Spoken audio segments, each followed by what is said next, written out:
ഏറ്റവും പ്രാർത്ഥിക്കുക. അമ്മേ പരിശുദ്ധ അമ്മേ, അമ്മേ പരിശുദ്ധ ദൈവമാതാവേ, ദൈവമാതാവേ, കൃപാസനത്തിലൂടെ ഞങ്ങൾക്കും ഞങ്ങളുടെ ദേശത്തിനും അമ്മ മധ്യസ്ഥം തേടി തന്ന എല്ലാ അനുഗ്രഹങ്ങൾക്കും കൃപകൾക്കും ഞങ്ങളിപ്പോൾ ഹൃദയം നിറഞ്ഞ നന്ദി പറയുന്നു. അമ്മേ പരിശുദ്ധ അമ്മേ, ദൈവമാതാവേ, 2004 ഡിസംബർ 7 ഉച്ചകഴിഞ്ഞ് 2:30 കൃപാസനത്തിൽ സംഭവിച്ച അമ്മയുടെ പ്രത്യക്ഷപ്പെടലിനെ കുറിച്ച് തിരുസഭയ്ക്ക് സമർപ്പിച്ചിരിക്കുന്ന പഠനരേഖകളുടെ സഭാത്മകമായ പഠനം ആരംഭിക്കുവാൻ ഞങ്ങൾ താഴ്മയോടെ പ്രാർത്ഥിക്കുന്നു. അമ്മേ പരിശുദ്ധ അമ്മേ, ഭൂസ്വർലോകങ്ങളുടെ രാജ്ഞിയായ അങ്ങേയ്ക്ക് ഭൗമ സംരക്ഷണത്തിനായി പ്രപഞ്ചപ്രകൃതിയെ തന്നെ തിരുസഭ പ്രതിഷ്ഠിക്കുവാൻ ഈ പ്രത്യക്ഷീകരണം വഴി ഇടയാക്കണമേ. പരിശുദ്ധ അമ്മേ, ജപമാല മാതാവേ, സകല കൃപാസനം പ്രാർത്ഥനയോടും ചേർത്ത് ഞങ്ങളിപ്പോൾ പ്രാർത്ഥിക്കുന്ന ഈ കുടുംബത്തിന്റെ പ്രത്യേക നിയോഗം.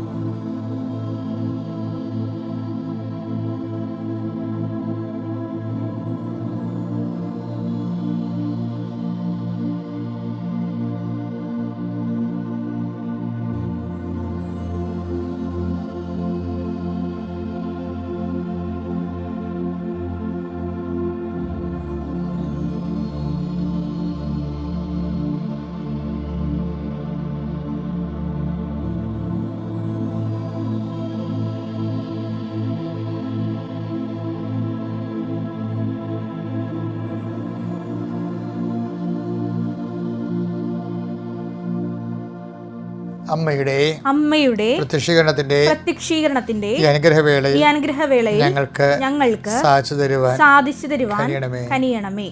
ആമേൻ. വിശ്വാസ പ്രമാണം. സർവശക്തനായ പിതാവും ആകാശത്തിന്റെയും ഭൂമിയുടെയും സൃഷ്ടാവുമായ ദൈവത്തിൽ ഞാൻ വിശ്വസിക്കുന്നു. അവിടുത്തെ ഏകപുത്രനും ഞങ്ങളുടെ കർത്താവുമായ ഈശോ മിശിഹായിലും ഞാൻ വിശ്വസിക്കുന്നു. ഈ പുത്രൻ പരിശുദ്ധാത്മാവിനാൽ ഗർഭസ്ഥനായി കന്യകാമറിയത്തിൽ നിന്ന് പിറന്ന് പൊന്തിയോസ് പീലാത്തോസിന്റെ കാലത്ത് പീഡകൾ സഹിച്ച് കുരിശിൽ തറയ്ക്കപ്പെട്ട് മരിച്ച് അടക്കപ്പെട്ട് പാതാളങ്ങളിൽ ഇറങ്ങി മരിച്ചവരുടെ ഇടയിൽ നിന്ന് 3-ാം നാൾ ഉയർത്ത് സ്വർഗത്തിലേക്ക് എഴുന്നള്ളി സർവശക്തിയുള്ള പിതാവായ ദൈവത്തിന്റെ വലതുഭാഗത്തിരിക്കുന്നു. അവിടെ നിന്ന് ജീവിക്കുന്നവരെയും മരിച്ചവരെയും വിധിക്കുവാൻ വരുമെന്നും ഞാൻ വിശ്വസിക്കുന്നു. പരിശുദ്ധാത്മാവിലും ഞാൻ വിശ്വസിക്കുന്നു. വിശുദ്ധ കത്തോലിക്കാ സഭയിലും പുണ്യവാന്മാരുടെ ഐക്യത്തിലും പാപങ്ങളുടെ മോചനത്തിലും ശരീരത്തിന്റെ ഉയർപ്പിലും നിത്യമായ ജീവിതത്തിലും ഞാൻ വിശ്വസിക്കുന്നു. ആമേൻ.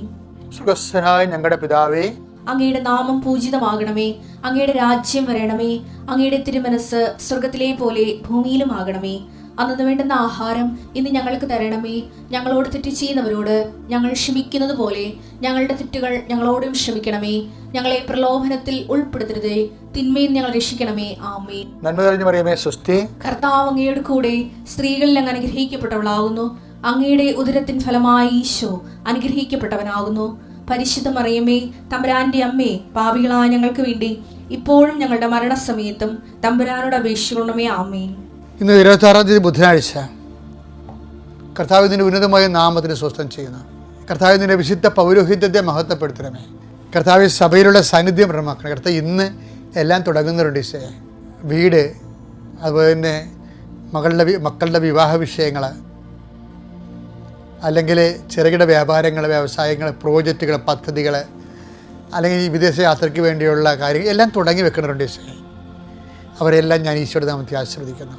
കർത്താവ് മനസ്സിന് വല്ലാത്ത ഭാരം കൊണ്ടിട്ട് ഒന്നും ചെയ്യാൻ പറ്റാതെ ഇങ്ങനെ വീട്ടിൽ ഇരുന്ന് പോയവരുണ്ട്. കുട്ടികളുടെ മരണം കാരണം, ഉടയവരുടെ വേർപാട് കാരണം ഹൃദയഭാരം കയറി നടക്കുന്നുണ്ട്.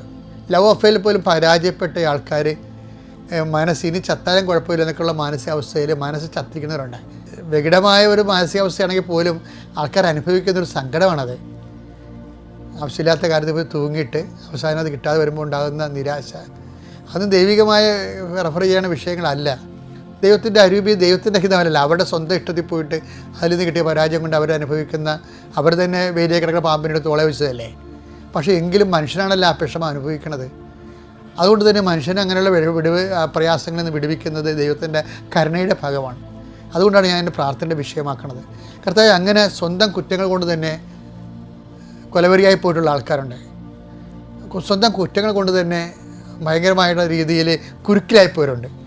അവരെല്ലാം അഴിക്കാൻ വേണ്ടി പരിശുദ്ധമായ ദേവമാതാവിനെ ഞാൻ അവരെ ഏൽപ്പിക്കുന്നു. ദൈവത്തെ അവരുടെ കഴിവ് കൊണ്ട് അവർക്ക് രക്ഷപ്പെടാൻ ഇനി പറ്റത്തില്ല. ദൈവമേ, കൃപാസതി ഉടമ്പടി എടുത്ത 10,000-കണക്കിന് മനുഷ്യരുടെ നന്മ പ്രവർത്തികളുടെ ശക്തിയാൽ, ദൈവത്തിൻ്റെ പ്രത്യേകമായ കരുണയാൽ ഇങ്ങനെയുള്ള വിഷവിധമായ സാഹചര്യങ്ങളിൽ ചെന്ന് ചാടിയവർ യേശു ക്രിസ്തുവിനകത്ത് വീണ്ടെടുക്കപ്പെട്ടിരുന്ന് പ്രാർത്ഥിക്കുന്നു. എൻ്റെ കർത്താവിൻ്റെ ഉന്നതമായ നാമത്തെ ഞാൻ അവരെ ആശീർവദിക്കുന്നു. സഭയുടെ അധികാരത്തിൽ ആശീർവദിക്കുന്നു. 39 വർഷം ഞാൻ അർപ്പിച്ച കുർബാനയുടെ ശക്തിയിൽ ആശീർവദിക്കുന്നു. എല്ലാ കുടുംബങ്ങളെയും ആശീർവദിക്കുന്നു.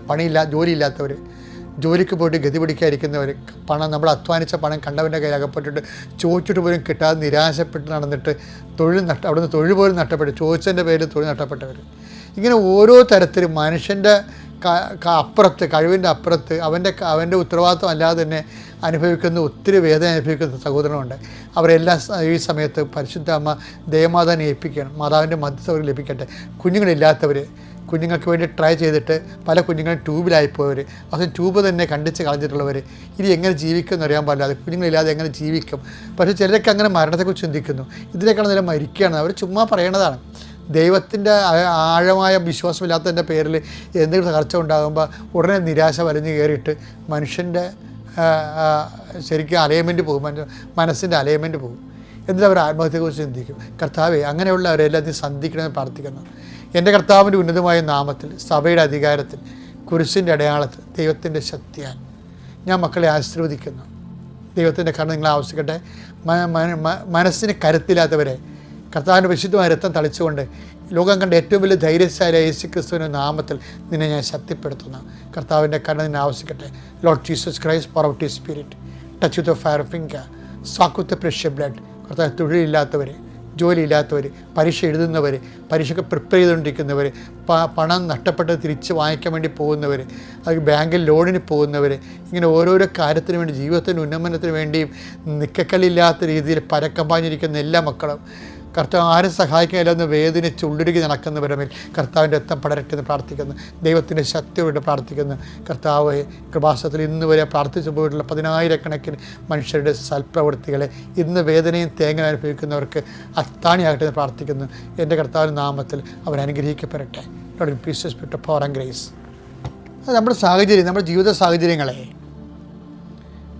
സാഹചര്യങ്ങൾ എപ്പോഴും പലപ്പോഴും മനുഷ്യർ സാഹചര്യത്തിൻ്റെ ബലിയാടാകുകയാണ് പതിവ്.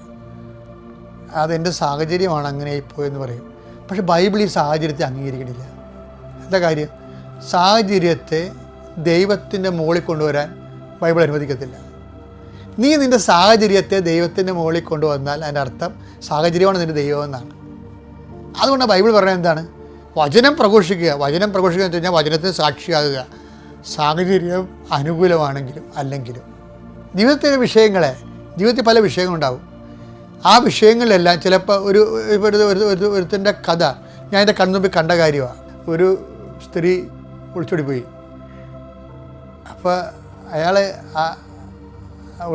ഗൾഫിൽ നിന്ന് കിട്ടിയ പണം മുഴുവൻ എടുത്തുകൊണ്ടാണ് അയാൾ ഗൾഫിൽ നിന്ന് 5-6 കൊല്ലത്തെ ജോലിയും കഴിഞ്ഞ് വന്നപ്പോൾ സ്ത്രീ ആ കിട്ടിയ പണം എല്ലാം കൊണ്ട് വേറെ ഒരുത്തർ കൊടുത്ത് അവൻ്റെ കൂടെ ഒളിച്ചോടി പോയി. അപ്പോൾ അയാളുടെ അമ്മയോടൊന്ന് പറഞ്ഞ് അമ്മ അവൾ ഒളിച്ചോടിപ്പോയെന്ന് പറഞ്ഞു. അപ്പോൾ അമ്മ പറഞ്ഞ് നിനക്കത് തന്നെ വേണം. എന്താ കാര്യം? നിന്നോട് ഞാൻ പറഞ്ഞതല്ലേ അവൾക്ക് വേറെ ചുറ്റിക്കളി കൂടുതലാണെന്നൊക്കെ പറഞ്ഞത് എഴുതിയപ്പോൾ നീ അത് മൈൻഡ് ചെയ്യില്ലല്ലോ. നീ അവളെ വലിയ തങ്കമാണ്, പൊന്നാണ്, ദേവിയാണെന്ന് പറഞ്ഞിട്ട് അവൾ എന്നോട് അങ്ങ് ചെയ്തില്ല. ഇപ്പം നിനക്ക് അത് തന്നെയാണ് അമ്മ പറഞ്ഞു. അവൾ പോയി കഴിയുമ്പോൾ സങ്കടങ്ങൾ, കാശും പോയി ആളും പോയില്ലേ. അപ്പോൾ അവളെ കൊണ്ട് പെങ്ങളുടെ തീയെന്ന് പറഞ്ഞ് പോയി തൂക്കിച്ചകളാന്ന് പറഞ്ഞു. കാര്യം നാത്തുപോരാണെന്നാണ് കാര്യം. അവളെ കെട്ടിയതിന് ശേഷം പിന്നെ ഈ പെങ്ങളെ നോക്കത്തില്ല. ഭാര്യയും പോയി, അമ്മയും പോയി, പെങ്ങളും പോയി. അപ്പോൾ തൂങ്ങിച്ചാകടാന്നുള്ളത് മാത്രം അവശേഷിച്ചു. അപ്പോൾ അയാളങ്ങനെ തൂങ്ങിച്ചാകാൻ വേണ്ടി അന്ന് ബന്ധായിപ്പോയി. അപ്പോൾ ഞാനവിടെ ചെന്ന് ഒരു ധ്യാനം നടത്താൻ വേണ്ടി ഇറങ്ങുകയാണ്. ബന്ധാണെങ്കിൽ ധ്യാനത്തിൻ്റെ വണ്ടി കയറ്റി വിട്ടവരെ. ഞാനാണെങ്കിൽ പണ്ടാരം ഛർദ്ദിച്ചാണ് അവിടെ ഒടിഞ്ഞോളം ചെമ്മീൻ കുഞ്ഞാണ് ആ വണ്ടിയെ പോയി ഇറങ്ങുമ്പോൾ തന്നെ എന്നെ കണ്ടപ്പോൾ തന്നെ ഞാനാണെങ്കിൽ ഇങ്ങനെ ആൾക്കാർ കക്ഷത്ത് കഴിഞ്ഞിട്ട് എന്നെ ഇറക്കണം, തളർന്നിട്ട് വെള്ളം നിർജ്ജലീകരണമായിപ്പോയി. അപ്പോൾ പക്ഷേ ആ മനുഷ്യൻ ആ സമയത്ത് ഈ ബസ് സ്റ്റോപ്പിൽ നിൽപ്പുണ്ടായെന്ന് പറയണത്. ഞാൻ സ്റ്റേജിൽ കയറി ഒരു കട്ടൻ ചായ കുടിച്ച് ചെറുതായിട്ടൊന്ന് മയങ്ങി വെച്ചും വൈകുന്നേരം സ്റ്റേജിൽ കയറിയപ്പോൾ സ്തുതിപ്പ് തുടങ്ങിയപ്പോൾ ഞാൻ പറഞ്ഞ് ഈ സ്റ്റേജിൻ്റെ വടക്ക് പടിഞ്ഞാറ് നിൽക്കുന്ന ഒരു മനുഷ്യൻ ആത്മഹത്യയെക്കുറിച്ച് ചിന്തിക്കുന്നു, അവൻ്റെ ജീവിത പങ്കാളി തിരിച്ചു വരും, അത് സ്വീകരിക്കാൻ കർത്താവ് ആഗ്രഹിക്കുന്നു എന്ന് ഞാൻ പരിശുദ്ധാത്മ എന്നോട് പറഞ്ഞു. ഞാനത് പറഞ്ഞു. ഞാനാണ് ധ്യാനം കഴിഞ്ഞ് പോയി. ഏറ്റവും കഷ്ടപ്പെട്ട് നടത്തിയത് ധ്യാനമാണ്. പിന്നെ ഞാൻ ആ ഇടവകയിൽ നിന്നിട്ട് ആ ഇടവകയുടെ അടുത്ത് തന്നെ വേറെ ഇടവക ട്രാൻസ്ഫറായി വന്നപ്പോൾ 6 മാസം കഴിഞ്ഞപ്പോൾ ഒരാളിനെ കാണാൻ വന്നു. അച്ഛനാണ് എൻ്റെ ജീവിതം രക്ഷിച്ചതെന്ന് പറഞ്ഞു. ഞാൻ പറഞ്ഞു എന്താണ്? അല്ല, അച്ഛന് അന്ന് ധ്യാനിപ്പിക്കാൻ വന്നപ്പോഴേ അച്ഛൻ ഇങ്ങനെ വണ്ടിയിൽ നിന്ന് ഇറങ്ങിയപ്പോൾ ഞാനിങ്ങനെ ആത്മഹത്യ ചെയ്യാൻ വേണ്ടി അരൂര് പോയി വെള്ളത്തിൽ ചാടാൻ നിൽക്കുകയായിരുന്നു. അച്ഛൻ വണ്ടിയിൽ നിന്ന് ഇറങ്ങിയപ്പോൾ ഒരു മിന്നൽ പോലെ എനിക്ക് തോന്നി, എന്തോ ഒരു ഫ്ലാഷ് എൻ്റെ മേലെ അടിക്കണമെന്ന് തോന്നി. അപ്പോൾ എനിക്കൊരു ദൈവികത തോന്നിയിട്ട് ഞാൻ നേരെ ധ്യാനപ്പാട്ടിലോട്ട് പോയി. പക്ഷേ 15 മിനിറ്റ് കഴിഞ്ഞപ്പോൾ വിളിച്ച് പറഞ്ഞു, ഇന്ന ആൾ ആത്മഹത്യ ചെയ്യാൻ നിൽക്കുന്നുണ്ട്, അയാളുടെ ഭാര്യ തിരിച്ചു വരും, കർത്താവ് സ്വീകരിക്കാൻ ആഗ്രഹപ്പെടും. അച്ഛൻ പറഞ്ഞ പോലെ ഞാൻ ഉടനെ അവൾ തിരിച്ചു വന്നുവെച്ചാൽ ഞാൻ ആ വചനപ്രകാരം സ്വീകരിച്ചെന്നാണ്. ആ കണ്ടവൻ്റെ പുറകെ പോയെങ്കിലും ആ ഭാര്യ തിരിച്ചു വന്നപ്പോൾ എന്ത് വകുപ്പിലാണ് സ്വീകരിക്കുന്നത്? അത് കർത്താവ് കൺവെൻഷനിൽ വെച്ച് നേരിട്ട് സംസാരിച്ച കൊണ്ട് ദൈവത്തിൻ്റെ വാക്ക് കേട്ട് സ്വീകരിച്ചതാണ്. ഒരു കുടുംബ ജീവിതത്തിൽ എന്തെല്ലാം കാലാവസ്ഥ മാറ്റങ്ങൾ ഉണ്ടാകുമെന്ന് നമുക്ക് മനസ്സിലാകേണ്ടത് ഉണ്ണീശോനെ, മാതാവിനെ, ഔസേപ്പിതാവിനെയൊക്കെ ദൈവം ഇങ്ങനെ മാതൃകയായിട്ട് വെച്ചിരിക്കുകയാണ്.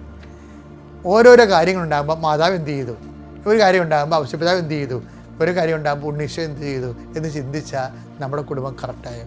ജീവിതത്തിൽ പല സമയങ്ങളുണ്ടാകത്തില്ലേ? അത് നമ്മുടെ 2 തീമോത്തി 4:2 എടുത്ത് വചനം പ്രസംഗിക്കുക. വചനം പ്രസംഗിക്കുക. സാഹചര്യങ്ങൾ അനുകൂലമാണെങ്കിലും അല്ലെങ്കിലും അതാ. അപ്പോൾ അത് 2 തീമോത്തി 4:2 എന്താണ്? വചനം പ്രസംഗിക്കുക എന്ന് വെച്ച് കഴിഞ്ഞാൽ അർത്ഥം എന്താണ്? വചനം പാലിക്കുക. അതന്നെ പ്രസംഗിക്കുമ്പോൾ ആളല്ലേ, പ്രാസംഗികയില്ലാതെ എങ്ങനെയാണ് വചനം നമുക്ക് അറിവ് കിട്ടണം? പ്രാസംഗികനില്ലാതെ എങ്ങനെ വിശ്വസിക്കും? റോമ 10:14 വചനം എടുത്തേ. എന്നാൽ തങ്ങൾ വിശ്വസിച്ചിട്ടില്ലാത്ത ഒരുവനെ അവർ എങ്ങനെ വിളിച്ചപേക്ഷിക്കും? ഒരിക്കലും കേട്ടിട്ടില്ലാത്തവനെ എങ്ങനെ വിശ്വസിക്കും? പ്രാസംഗികനില്ലാതെ എങ്ങനെ കേൾക്കും? ഇപ്പം എന്താ പ്രശ്നം വെച്ച് കഴിഞ്ഞാൽ നമ്മൾക്ക് കേൾക്കണമെങ്കിൽ പ്രാസംഗികൻ ഉണ്ടാകണ്ടേ. പക്ഷെ പ്രാസംഗികൻ എന്ത് ചെയ്യണം? പ്രാസംഗികൻ അത് 2 തീമോത്തി 4:2 പറഞ്ഞ വചനം പ്രഘോഷിക്കുക, സാഹചര്യം അനുകൂലമാണെങ്കിലും അല്ലെങ്കിലും. അതിൻ്റെ അർത്ഥം എന്താണ്? വചനം പാലിക്കുക, സാഹചര്യം അനുകൂലമാണെങ്കിലും അല്ലെങ്കിലും എന്നാണ്.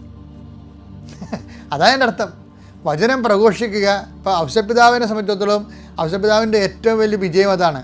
വചനം പാലിച്ചു. എന്താണ്? സാഹചര്യം അനുകൂലമല്ലായിരുന്നു, പ്രതികൂലമായിരുന്നു. നമ്മളിപ്പോൾ ഡൈവേഴ്സ് ചെയ്യണതിൻ്റെ കാര്യം എന്താണ്? ജീവിക്കുന്ന ജീവിത സാഹചര്യം അനുകൂലമാണ്, ജീവിതത്തിന് ജോലി. ഇപ്പോൾ PR ഇല്ലെന്നും പറഞ്ഞ് എന്തുമാത്രം ആൾക്കാർ ഡൈവേഴ്സ് ചെയ്തിട്ടുണ്ട്, PR ഇല്ലെന്നും പറഞ്ഞു.